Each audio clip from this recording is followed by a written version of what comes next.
I just want to say I'm actually super excited. So I'm also from Minnesota, where Kate is, and I have only heard a little bit about this program. So selfishly, I'm excited that I'm here facilitating this. We'll go ahead and let Kate present. And if you have questions, please do drop those in the chat, but we'll make sure we have a little bit of time at the end so people can come on camera and ask questions as well. All right, Yes, Kate, hopefully it is. Oh, The I gotta record presentation this. is up for people. Okay, go ahead. It looks like it is recording. Never mind. Sorry, go ahead. All right. Is the presentation up for people? Are you seeing it? Yep. Okay, just want to confirm because I have like 3 screens open, and so everything is all shifted for me. So And I'm See? supposed to spotlight you, but it's not letting me do that right now. So I Don't just worry. roll with it. Yeah. I'm the executive director of the Minnesota Tool Library. And our mission is to empower each other, reduce waste, and improve communities through sharing tools, trade skills, and shop space. There's just a little bit on this kind of first one to give you an idea of the scope of our organization. We've been around for 10 years. We have 2 physical branches, about 10,000 items in our inventory, 1,800 plus member households. And we do roughly 30,000 loan transactions a year as the library.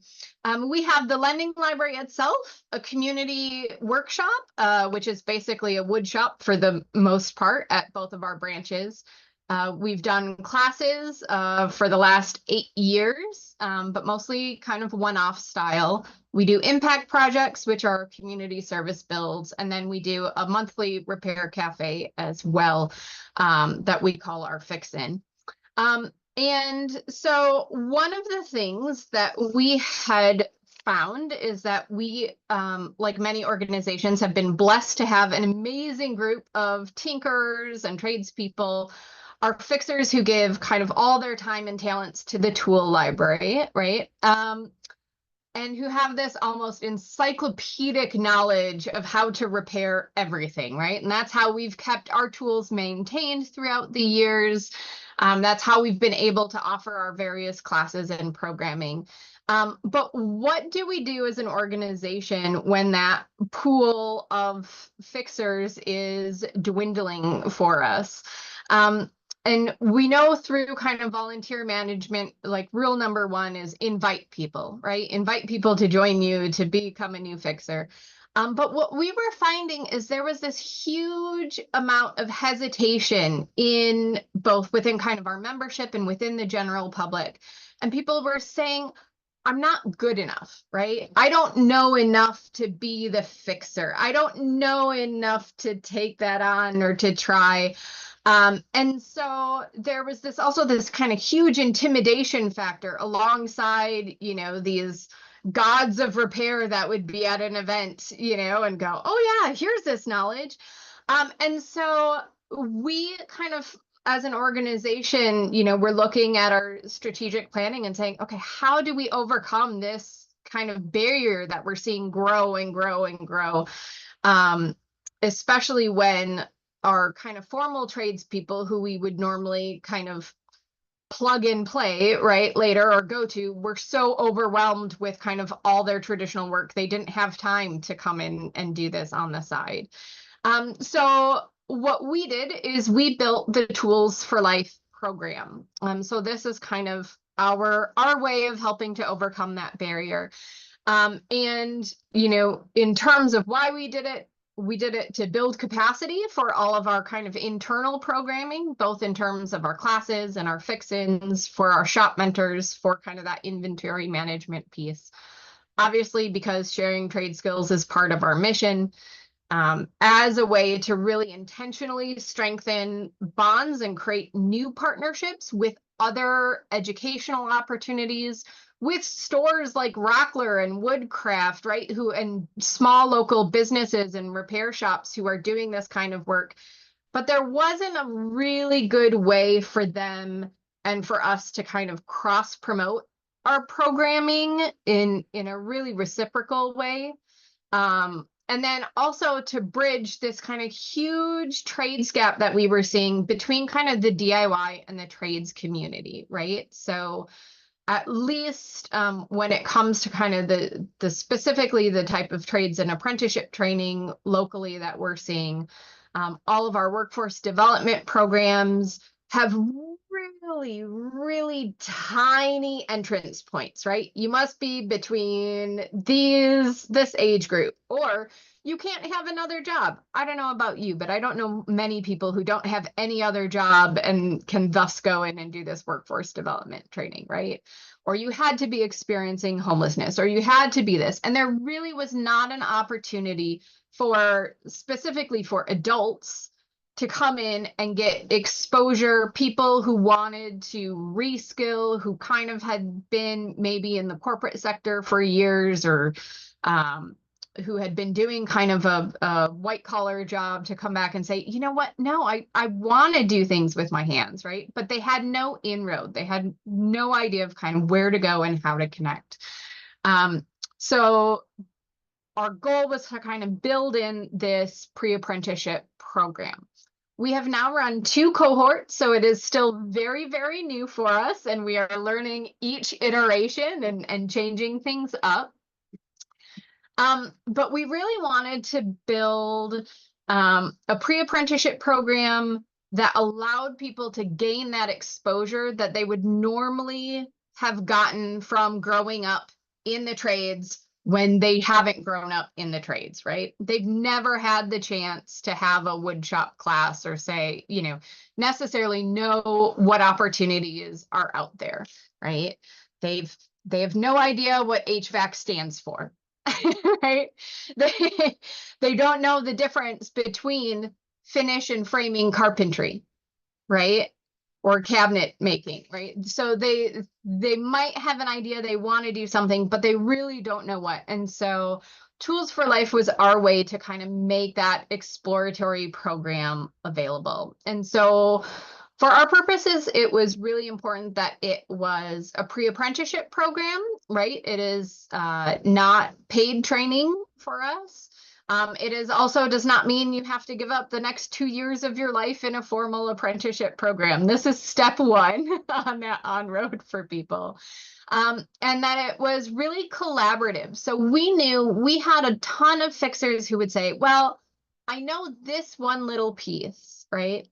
But I have no idea about this component. I've never touched small engines before. I've never done this before. So I don't feel comfortable being quote unquote the expert. And so we wanted to create a program where our cohort members could still have experience, right? And could actually share that experience with the rest of the cohort as a mentor for what they knew and learn what they didn't. So we tried to build in a whole lot of different kind of components to that. And our goal for this program was not necessarily that all of our cohort go into the trades professionally either, right? But that we capture and share that trades canon, all that knowledge that, you know, Grandpa used to have on hand as widely as possible. And so we really wanted to create a program that wasn't in a vacuum, right? It's not just our 5 or our 10 cohort members learning. Those classes that they are taking, their core classes, are also open to our library members, and they're open to other community members, right? And so it allows us to kind of bring in all sorts of new perspectives and different perspectives. And they are also then giving of their time and their energy and learning by doing and supporting kind of the rest of our programming as we go through that. So the first cohort we did was a 5-person cohort. We just finished up our second cohort, which had 15 on it. We originally created this. We said, we're going to throw it out there. I don't know if we're going to be able to, are we going to get enough people who are going to give us 12 weeks of their time and, you know, be willing to put in 12 hours for 12 weeks without any formal payment? Are we going to get anybody? And, we basically shot it out to our network, put it on our socials. For our first cohort, we had over 35 applicants before we had to close the program in like a week, right? For our second cohort, because we were really concerned building it, right, that we couldn't offer like a big stipend. We didn't have a whole bunch of funding to offer a huge stipend for our participants. Our second cohort, we had it open for 2 weeks. We had 120 applications, and we got to the point where we were like, we would love to keep this open and just go lottery system for people, but we can't. Like, we just can't manage that in terms of our staff. So we closed our applications after a while, so we could actually go through and give everyone kind of proper access in terms of being able to do our due diligence and get people in the door. So it was really important to us that we had a really diverse cohort for kind of 2 reasons. One, we wanted to build more diversity into kind of our trades pool and our volunteer pool. So we tried to set aside kind of an equal number of slots, as you would, for BIPOC candidates, older adult candidates, youth candidates, female candidates, or and then kind of a general pool, right? So in our first cohort, that was making sure that, you know, one person hit each of those demographic pieces, and the second one we had 3 or 4 or more, because right, we are not all one thing. But we really wanted to make sure that we had a kind of diverse program of people and really different perspectives, right? And so one of the things we had found as we were visiting other programs that were all, you know, workforce development kind of standard apprenticeship programs that were all a handful of 18 to 20-year-olds is, right, they had no experience and they weren't getting any of those life lessons that we were learning through. And so we found that really very intentionally having a multi-generational cohort, just the discussions and the resource shares and all the things that happened much more organically with that very diverse cohort was amazing for us. So that was one thing that we did. And then after the first iteration, we found that we had one member in our first cohort who was an actual a tool library member.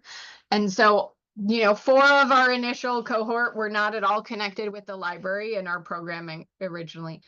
And having her on hand to kind of cross that boundary and help connect people was so awesome that we said, okay, we're setting aside a third of, you know, our slots are going to be ideally prioritized for our members to kind of create a better connection to our longer programming and keep people engaged with the library.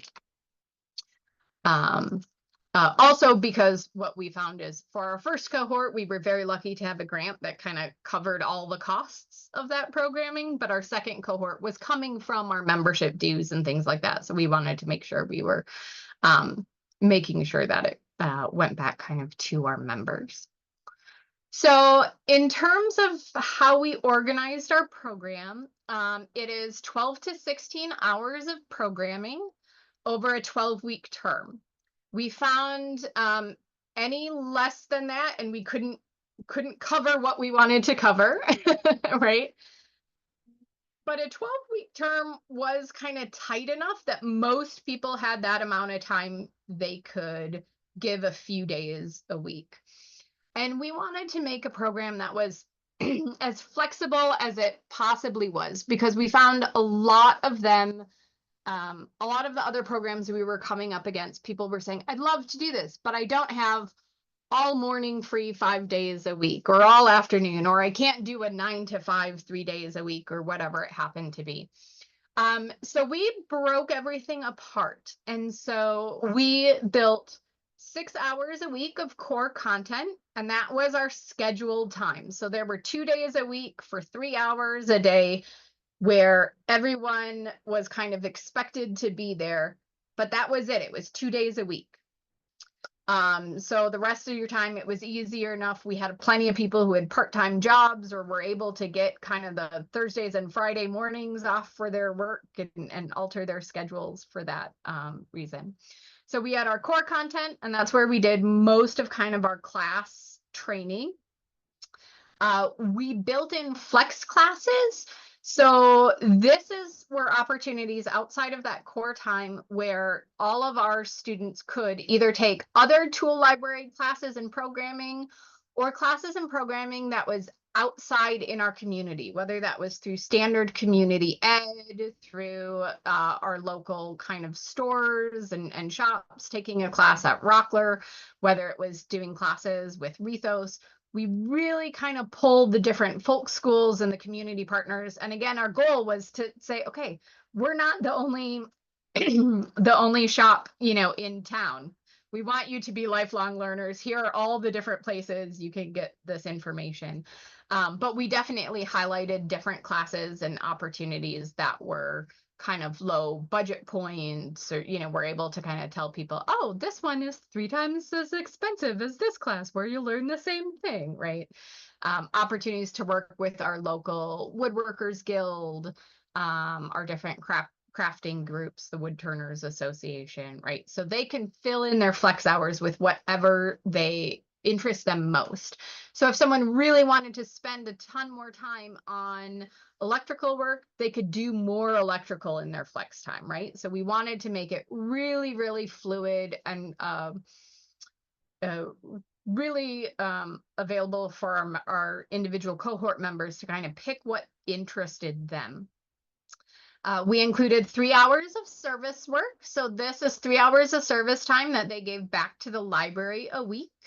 Most of the time they did that by serving as a shop mentor or a tool librarian. And our goal was that then they were also gleaning all the information of those mentors and those shop fixers, right, who are in our space, and through different people's projects. And then we did e-learning as well. So the other kind of core element to this is we had everyone do an OSHA 10 certification, and kind of they brought in a resource share as well. So not only were we providing information and content, but each member of our cohort was also bringing content back to the rest of the cohort every week. And that was really amazing because we found some really great new partners in different programs we didn't know existed. We were able to help them identify, like, yeah, this is a great YouTube resource share, or this is totally inaccurate information, right? And help them kind of learn how to identify what were good resources in our world of information overload, especially. Generally, we hit within our program about 2 to 3 different weeks we would spend doing carpentry. We spent about 1 week, at least 6 hours of our core content on plumbing. Same thing for electrical, drywall, plaster and painting, landscaping and hardscaping, masonry and tile, various mechanic and machinist elements, HVAC, metalworking, and then upholstery and textiles, which was something. And what has been really intriguing is our schedule is about half of it is set up in advance, right? And we have a very, very specific curriculum that we're doing. And the rest, we're actually getting ideas from the cohort of what are the other things they want to learn and what are their other kind of core interests. And so we're still filling and building in kind of those sessions with our active cohort. So we know if we have a whole bunch of people who are interested in automotive, we added more automotive sessions for them. So that's kind of a little bit of what it looks like. And you can see, like, these are all pictures of our cohorts. There's a wiring class going on here. We've got a class all about kind of systems as a home and installation. We have chainsaw workshops. We have a joinery class. That's kind of down at the bottom of this one. Within each class, we started week 1 with cohort introductions, which is really important for creating this team, and kind of a good trades overview. Really important visioning exercise, helping people kind of identify what is a tradesperson, what do they know, bust some of those myths, right? And ask a lot of questions. and really getting to know kind of what all of our members had done before, right? What was their real DIY experience? What did they know? Where were the holes? So we could really tailor our education to those holes. So our program coordinator and myself and my teachers had, a big list after each class of like, here are the core things we want to target. And so it's very, very active. It's not kind of a set and go curriculum for us. Then weeks 2 through 12, we generally do that targeted trades curriculum in each of those. So if it's carpentry week, we go over both kind of the core skill sets and kind of highlighted techniques within that trade. We will discuss pay rate, licensure components. We'll connect them with kind of where those potential next steps. If they're looking at doing a formal apprenticeship in that trade or working in that trade. We specifically, because we're a tool library, focus on tools of the trade, right? Identifying what are all those tools and how do you use them and how do you repair them. And then we focus on kind of the common projects. So what are the top 5 or 10 projects that are in this trade to give people a good idea of what you would be doing as an electrician, right? What might you be doing with specifically kind of like a handy person applicable focus, right? Because we know not all of our members are going to go into this trade. So we want to be able to really highlight, okay, if you are just doing it for yourself at home, or maybe you're going to do gig economy side job, right? What are the 5 things you might be bidding out regularly? And then we do practical application. So we actually did, we installed drywall and we did wiring and we did landscaping and hardscaping projects. We built a brick wall, a brick garden path, right? So we are out there and creating real job sites and doing real projects. So everybody was able to kind of tell, do I like this work? Do I find it really backbreaking? Do I find it really tedious? Would I want to do this on a daily basis or not, right? And so for those of us who have been in the trades, we know there are plenty of people who go, oh, I want to go in and I want to do this trade. And then I got into it and then I realized I don't want to do that daily. And now I've just spent half a year of my life learning to do carpentry when I want to be an electrician, right? So we went through all of that. We don't personally have metalworking facilities at our site, but we partnered with a different local maker space and a mobile metalworking lab so that people could get some of that experience. So that was one of the other benefits for some of that curriculum that we didn't have the expertise in. The way we built this program was we were able to tag in the window repair experts at Hayes Window Repair, right? We didn't have to build that entire curriculum. We were able to tag in our historic preservation experts and our deconstruction experts and what have you. And that was really great. We tagged in Emily and, her different mending pieces for additional flex opportunities. So I think what was really nice is we built this program not only as kind of a program for us, but we built it as a collaboration. We went to the different woodworking stores. This is us at a local lumberyard, getting a lumberyard tour and learning all about dimensional lumber and how we identify what a board, square foot is and what does it mean when something's surfaced 4x4 or not. And we got to go in and see their milling workshop and visit different workshops. We had lumber stash come, we had paint care come, right? So we were really able to kind of leverage all these different orgs. And what we've found is we just had, we had one of our special people last year talked about timber framing and introduced people to timber framing. And he was working on Notre Dame, right? So we have these amazing experts. He did that. And then he came and one of our cohort members just took the trip to France, right? She was just there and saw it and just responded back to the rest of the community and to kind of our a lovely little Google group that we have for the cohort, and was like, oh my God, I just saw what John did here. This is amazing, and shared the direct pictures. And they're still in touch, and they're still sharing things, and they're still at the library. And that's really what we wanted to do. Hey, Kate. In terms of the cost of our program, yeah, we got a $10,000 grant, which allowed us to push most of this. About half of that went to pay for program coordination for the time to really build all of our curriculum, to pay our individual instructors, and about 2,000 of that went for material costs. So our class costs, additional tools that we needed. For example, like we were able to purchase additional chainsaw chaps for our chainsaw workshop, but all of those items then went into the tool library's inventory, so they're continuously being reused. We and then like some of it, you know, we got t-shirts for everybody, and we got patches that are, you know, as everyone graduates. So little kind of promotional things like that.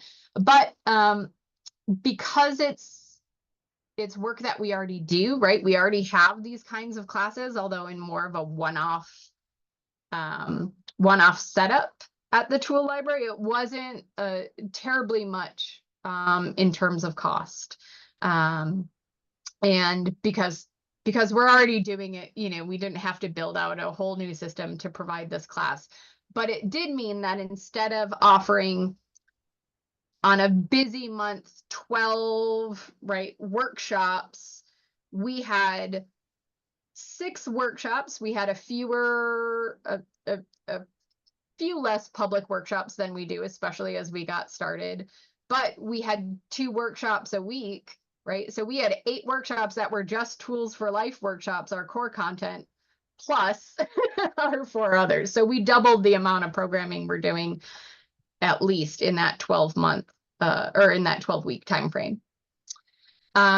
We did not have, it cost us about $65 per person to do our OSHA class, and we used CareerSafe online for that. That was funded through our grant. And so there was no cost to students at all in, especially in that first iteration. In the second iteration, we realized that, you know, with no skin in the game, it was easy for people to go, oh no, my life's here, wait. And we said, but we had all these people who were backup, right, who were waitlisted for this program. So we did add in we have a professional development fund. So that's the other thing. We kind of created a scholarship fund for our cohort members so that when they were taking those flex classes, they could utilize what was in this scholarship fund, right, to pay for those flex classes. And they got a further discount on all of our traditional classes. So in the first iteration, they didn't pay for any additional tool library class that they took, and our revenue streams were much lower for our classes. In the second iteration, we gave them a discount code that was like half off all of our classes, right? So we did that. There was a little more skin in the game. And then in the second iteration, everybody donated to the professional development fund. So we asked for a donation to the professional development fund up to $250. And it was totally optional. We had some participants who gave 0. We had some that gave all $250. We had some that made an even larger donation. And the idea was that then